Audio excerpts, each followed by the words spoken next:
विरुद्ध बात हो रही हो।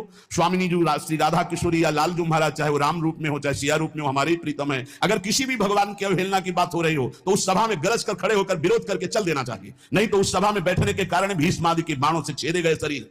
अधर्मी दुर्योधन के पक्ष में केवल बैठे रहने का अपराध था कि इन सब दिग्गज महापुरुषों को भी परास्त होना पड़ा। जिस सभा में भगवान की निंदा हो रही, प्रभु की अवहेलना हो रही, भक्तों की निंदा हो रही, ऐसी सभा में बैठने वाले के सुकृत नष्ट हो जाते हैं। उसको चाहिए या तो सभा का त्याग कर दे या बोलने वाले का मुंह बंद कर दे। आजकल बहुत ही दुर्दशा हो रही है।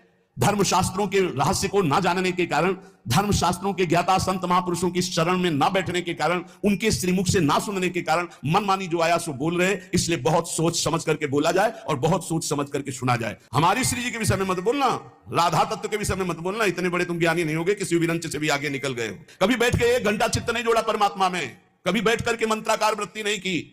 बहुत विचित्र। भैया ठीक है, तुम भगवान की चर्चा केवल करते रहो, हम तुम्हें पूजते